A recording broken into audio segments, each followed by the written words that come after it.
Vamos para a nossa terceira aula do treinamento em MATLAB.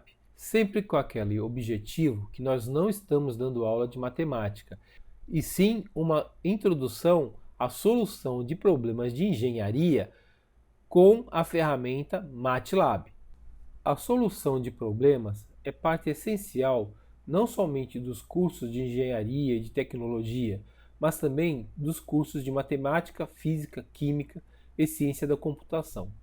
Logo, é importante uma base sólida em soluções de problemas. Também é de grande auxílio um embasamento suficiente para trabalhar em todas essas áreas, para que você não tenha que aprender uma técnica para problemas de matemática e uma técnica diferente para problemas de física e assim por diante. A técnica de soluções de problemas que apresentamos para problemas de engenharia pode ser seguida de perto para resolver problemas em outras áreas, mas supondo que estamos usando o MATLAB para ajudar na solução. O processo ou metodologia para a resolução de problemas que usaremos possui 5 passos. O primeiro passo é enunciar o problema claramente. O segundo passo é descrever a informação de entrada e de saída. O terceiro passo é trabalhar o problema manualmente. O quarto passo é desenvolver uma solução dentro do MATLAB. E o quinto passo é testar a solução usando uma variedade de grupo de dados. Agora vamos passar por cada um desses passos usando o exemplo do cálculo da distância entre dois pontos em um plano. O primeiro passo é enunciar o problema claramente. É extremamente importante que o enunciado seja conciso para evitar desentendimentos. Para este exemplo, o enunciado do problema será: calcule a distância em linha reta entre dois pontos num plano. O segundo passo é descrever cuidadosamente a informação que é dada para resolver o problema. Então, identificar os valores a serem calculados. Estes itens representam a entrada e a saída para o problema e, agregadamente, podem ser chamados de entrada e saída, ou I/O. Para muitos problemas, é útil usar um diagrama que mostra a entrada e a saída. Algumas vezes, este tipo de diagrama é chamado de caixa preta, porque não estamos definindo para este ponto todos os passos para determinar a saída. Estamos mostrando a informação que é usada para calcular a saída. Para esse exemplo, vamos usar o seguinte diagrama. O terceiro passo é trabalhar o problema manualmente, ou com uma calculadora, usando um pequeno grupo de dados. É um passo muito importante e não deve ser ignorado, por mais simples que seja o problema. É o item no qual você trabalha os detalhes da solução do problema. Se você não pode pegar um simples grupo de números e calcular a saída, seja manualmente ou com uma calculadora, então você não está pronto para executar o próximo passo. Você deve reler o problema e talvez consultar material de referência. Uma vez que você pode trabalhar o problema de um simples grupo de dados, então você está pronto para desenvolver um algoritmo ou um esboço passo a passo da solução. Esse esboço é convertido para comandos do MATLAB, para que possamos usar o computador para fazer os cálculos. O exemplo manual para o problema proposto pode ser desta forma. Suponha que os pontos P1 e P2 tenham as seguintes coordenadas. P1 é igual a 1,5 e P2 é igual a 4,7. Queremos calcular a distância entre dois pontos, que é a hipotenusa de um triângulo retângulo, conforme está mostrado nesse gráfico. Usando o teorema de Pitágoras, podemos calcular a distância d com a seguinte equação.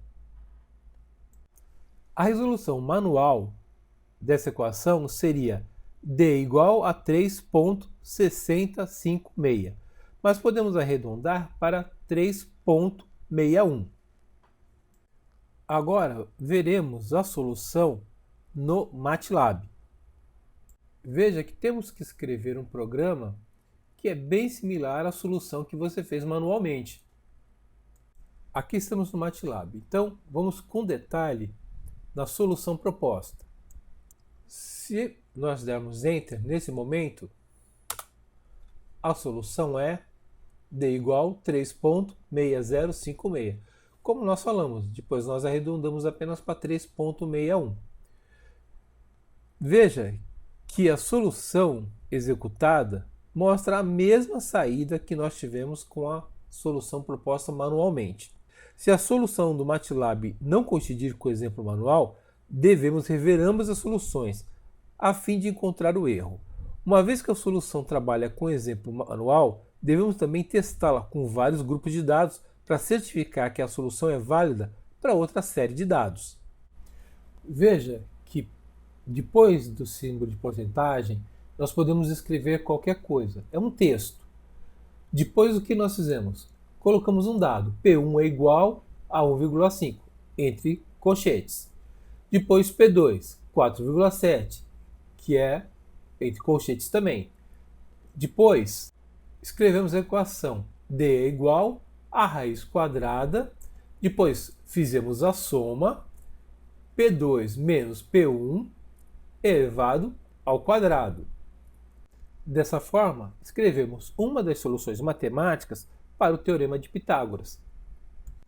Como já vimos como solucionar problemas no MATLAB, agora vamos falar um pouco de matrizes, vetores e escalares. A capacidade de visualização de dados é um fator importante na solução de problemas de engenharia.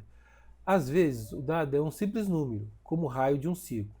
Outras, um grupo de coordenadas, x, y, z, que representa os 4 vértices de uma pirâmide, com uma base triangular no espaço. Podemos representar o exemplo citado usando um tipo especial de estrutura de dados, que nós denominamos de matrizes.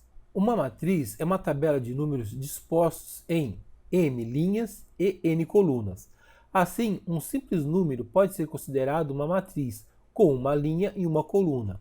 Uma coordenada xy pode ser considerada uma matriz, com uma linha e 2 colunas. E um grupo de coordenadas x, y, z pode ser considerado uma matriz, com 4 linhas e 3 colunas. Se uma matriz contiver m linhas e n colunas, então conterá um total de m vezes n elementos.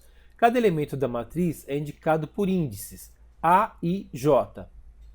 Na configuração dessa tela de HM, nós temos a parametrização dos elementos.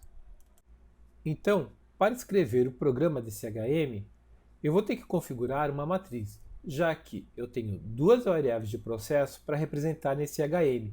A saída dessas 2 variáveis deve me mandar apenas um elemento para a geração de um relatório externo, ou uma tabela externa.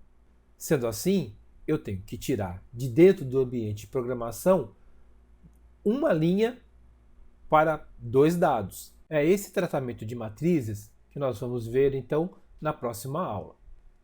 Até lá!